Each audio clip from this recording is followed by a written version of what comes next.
आज हम lesson 10 read करेंगे जिसका नाम है how our government is run. मतलब हमारी जो सरकार है वो कैसे चलती है, उसके क्या काम होते हैं वो पढ़ेंगे आज इस लेसन में। ठीक है। We govern our self according to the constitution of our country. हम हमारे संविधान के अनुसार हमारी जो गवर्नमेंट होती है वो चलती है। कॉन्स्टिट्यूशन क्या है? एक डॉक्यूमेंट है जो बहुत सारे प्रिंसिपल्स और लॉज, मतलब बहुत सारे कानून नियम चलाते हैं जिससे कंट्री रन होती है, मतलब जिससे कंट्री चलती है। कॉन्स्टिट्यूशन ऑफ इंडिया हम देखेंगे अब इंडिया का कॉन्स्टिट्यूशन क्या है। Our country is very large, so it is difficult for a single government at the center and run it.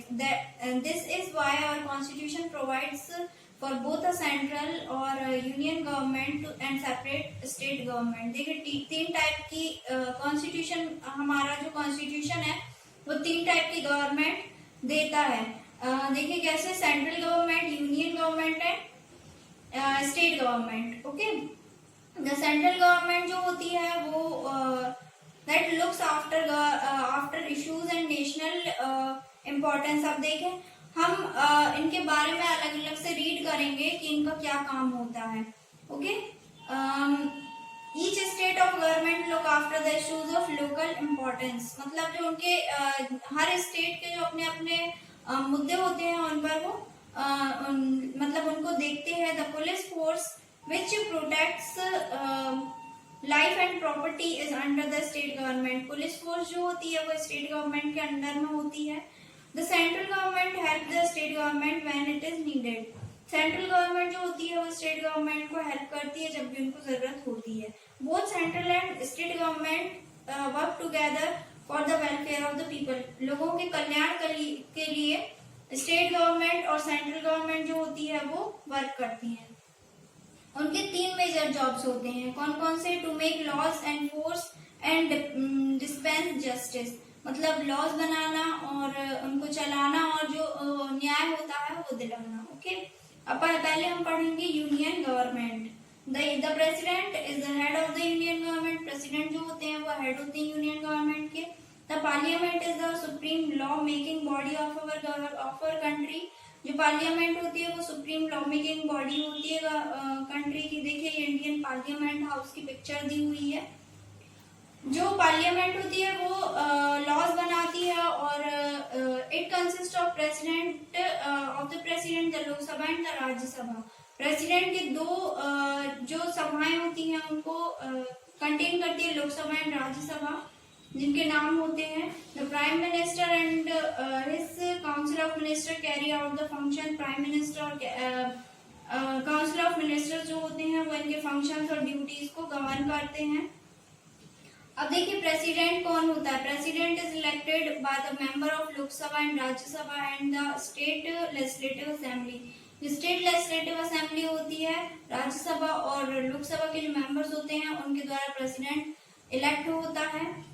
और the president is elected for a term of 5 years, 5 साल के लिए होते हैं। और इनकी जो एज होती है वो 35 years की एज के ऊपर की एज होनी चाहिए और जो वो होनी चाहिए इंडियन। ओके, उसके बाद द वाइस प्रेसिडेंट, जो प्रेसिडेंट के नीचे होते हैं उसको बोलते हैं वाइस प्रेसिडेंट। वाइस प्रेसिडेंट जो होते हैं ये भी दोनों हाउसेस से के मेंबर्स के द्वारा इलेक्ट होते हैं। इनकी टर्म भी 5 years की ही होती है। और जो वाइस प्रेसिडेंट होते हैं वो राज्यसभा के चेयरमैन भी होते हैं। उसके बाद देखिए लोकसभा क्या होता है। This is the house of the people और the lower house of the parliament. Its members are elected directly by the people for a period of 5 years। ये इसके जो मेंबर्स होते हैं लोकसभा के ये डायरेक्ट 5 साल के लिए डायरेक्ट पीपल मतलब लोगों के द्वारा इलेक्ट होते हैं। The proceedings of the lower houses, जिसकी जो प्रेसिडेंट होती है वो किसके द्वारा गाइड होती है? स्पीकर के द्वारा। There are 552 seats in the Lok Sabha, 552 seats होती हैं लोकसभा में। And any person who is above 25 years of age, 25 years के ऊपर की जो एज होती है वो लोग इलेक्शंस में खड़े हो सकते हैं। और all the citizens above 18 years are eligible to vote. और 18 इयर्स के जो ऊपर के लोग होते हैं वो सारे वोट देने के लिए एलिजिबल रहते हैं। अब देखेंगे राज्यसभा। राज्यसभा जो होती है वो काउंसिल ऑफ स्टेट्स और अपर हाउस कहलाता है पार्लियामेंट का।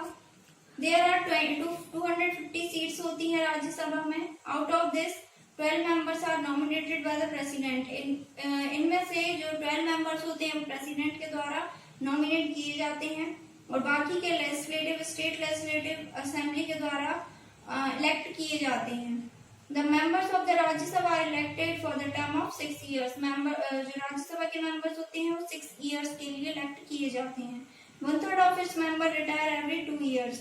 और जो 1/3 इसमें से 1/3 हिस्सा जो होता है लोगों का वो मेंबर्स का वो हर 2 साल में रिटायर होता है और उनके बदले में न्यू मेंबर्स वहां पर लाए जाते हैं। Forming the government. अब गवर्नमेंट कैसे बनाई जाती है? Being a parliamentary democracy, India has several political parties, each with its own views and how to run the country. देखिए हमारी जो कंट्री है उसमें पार्लियामेंट्री डेमोक्रेसी के अकॉर्डिंग हमारी कंट्री में बहुत सारी सेवरल पॉलिटिकल पार्टीज हैं जो अपने अनुसार सोचती हैं और अपने अनुसार गवर्नमेंट रन करती हैं। All of this political party take part in the general election. ये सारे जो पार्टीज होती हैं ये जनरल इलेक्शंस में हिस्सा लेती हैं और देखिए जो पूरी कंट्री है वो इन्हीं कॉन्स्टिट्यूएंसीज में डिवाइडेड है।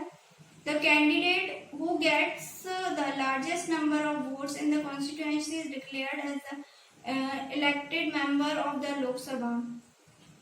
ये जो सबसे ज्यादा वोट्स वाला जो मेंबर होता है वो इलेक्टेड मेंबर, लोकसभा का इलेक्टेड मेंबर कहलाता है। The president invites the head of the party that has won the most number of the Lok Sabha seats to become the prime minister. देखिए इनके बाद जो प्रेसिडेंट होते हैं वो पार्टी के हेड को बुलाते हैं लोकसभा सीट्स के लिए प्राइम मिनिस्टर चुनने के लिए। ठीक है, लोकसभा सीट्स में प्राइम मिनिस्टर चुनने के लिए। The Prime Minister and the Council of Ministers और Union Cabinet are appointed by the President। और ये भी सारे जो prime minister, council of ministers और यूनियन कैबिनेट जो होते हैं वो भी प्रेसिडेंट के द्वारा ही अपॉइंट किए जाते हैं। इनमें सभी को अलग अलग डिपार्टमेंट मिलते हैं, अलग अलग चार्जेस मिलते हैं, अलग अलग चीजें देश की जो अलग अलग चीजें जैसे डिफेंस, एग्रीकल्चर, कम्युनिकेशन और भी बहुत सारी। तो इन सब चीजों को चलाने के लिए अलग अलग मिनिस्टर्स को अलग अलग चीजें दी जाती हैं। ठीक है। There are other elected members who are members of parliament और एमपीज भी होते हैं मेंबर ऑफ पार्लियामेंट जिनको हम बोलते हैं। The judiciary. अब जुडिशरी क्या होता है देखेंगे। The Indian constitution provide a judicial system to make and enforce law. देखिए लॉज मतलब नियम कानून बनाने के लिए इंडियन कॉन्स्टिट्यूशन ने क्या दिया है कि जुडिशियल सिस्टम जो होता है उसके द्वारा जो नियम कानून है वो बनाया जाए। The supreme court is the highest judicial power in the country. जो सुप्रीम कोर्ट है वो सबसे बड़ा जुडिशियल पावर है कंट्री में। ये न्यू दिल्ली में है। इसमें बहुत सारे जजेस हैं और वो जजेस किसके द्वारा अपॉइंट किए जाते हैं? प्रेसिडेंट के द्वारा। और जो सबसे फाइनल डिसीजन होता है जजमेंट का वो सुप्रीम कोर्ट के द्वारा ही दिया जाता है। The high court is the highest judicial power in the state. High court जो है वो जुडिशियल पावर है स्टेट में। There are small courts in the districts में मतलब जिले में छोटे छोटे कोर्ट्स होते हैं। ओके, अब देखेंगे the state government. State government क्या होती है? The governor is the head of the state government और state legislative assembly. The governor होता है वो हेड होता है स्टेट गवर्नमेंट का। The government is appointed by the president. ये प्रेसिडेंट के द्वारा अपॉइंट किया जाता है, 5 साल के लिए होता है। और ही और she is assisted by the chief minister and council of minister. The chief minister is the head of the party. Chief minister जो होता है पार्टी का हेड होता है। और स्टेट लेवल पे जो इलेक्शंस होते हैं उनके द्वारा जो जीतता है वो चीफ मिनिस्टर कहलाता है। और the members of the state legislative assembly can exceed 500 or less than 16. They are elected for a period of 5 years. ये 5 साल के लिए इलेक्ट किए जाते हैं और ये इनके जो मेंबर्स कहलाते हैं वो MLAs कहलाते हैं। और ये जो चीफ फंक्शंस होते हैं इनके स्टेट गवर्नमेंट के होते हैं health care, education, taking care of law and order, agriculture, irrigation and protecting. ये सारे इनके लॉज होते हैं, इनके काम होते हैं देखने के।